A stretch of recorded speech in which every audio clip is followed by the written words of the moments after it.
আজ তোমাদের সাথে যে ভিডিওটি শেয়ার করছি সেটা অন্য দিনের থেকে অনেকটা আলাদা। ছোট থেকেই নাচ শেখা নিয়ে আমার একটা ভীষণ বড় স্বপ্ন ছিল। সেই রকমই আমার একটা ইচ্ছে বা ভালো লাগা বলতে পারো, এগুলো রং তুলি, ছবি আঁকা। ছোট থেকে কোনোদিন প্রফেশনালি আমার ছবি আঁকা, ড্রয়িং শিখতে যাওয়া হয়নি, তবে আমি ছোট থেকেই প্রফেশনাল মাস্টারের কাছে এই ছবি আঁকার গাইড পেয়েছি। কারণ আমার বাবা একজন মৃৎশিল্পী। ওই একটু আধটু রং তুলির কাজ আমিও মাঝে মাঝে করি। আমার বেশ ভালো লাগে জানো। তার সাথে সাথে আমার এই বাগানটাও আমি খুব ভালোবাসি। আগে এই ছাদে উঠেই সকাল বিকাল বসেই থাকতাম ফুলগুলোর দিকে তাকিয়ে তাকিয়ে। কি জানি কি ভাবতাম, সে যাই হোক। আমি যে থালাগুলো এখন ধুয়ে রেডি করছি, এই থালাগুলো লাগবে আমাদের নাটকের অনুষ্ঠানে। আমাদের তেহট্টতে একটা নাটক সংস্থা আছে যার নাম লালন। লালনের প্রধান পরিচালনায় যিনি রয়েছেন তিনি হলেন ভাস্করজ্যোতি বিশ্বাস। তিনি আমাকে এই থালাগুলি আঁকার দায়িত্ব দিয়েছিলেন, আর তার সাথে সাথে আমাকে কিছু পারিশ্রমিকও দিয়েছিলেন।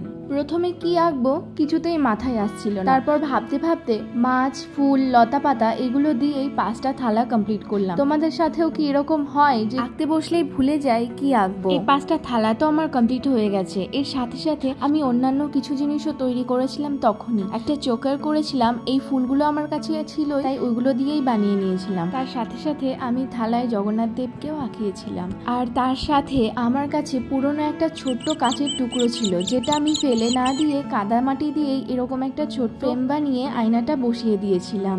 আমার সবকিছুই আঁকা মোটামুটি সব কমপ্লিট হয়ে গেছে। ওয়াল হ্যাঙ্গিং, ছোট্ট হাঁসের বাচ্চা, আর তার সাথে এই হলুদ চোখ, সবকিছুই বানিয়েছিলাম। তোমরা দেখে জানিও কেমন হয়েছে। তোমাদের একটা ভালো কমেন্ট আমাকে অনেক মোটিভেট করবে। আজকের এই ভিডিওটি এখানেই শেষ করছি। তোমরা সকলে ভালো থেকো, সুস্থ থেকো। দেখা হচ্ছে খুব তাড়াতাড়ি আবার পরের ভিডিওতে। ততক্ষণের জন্য বাই।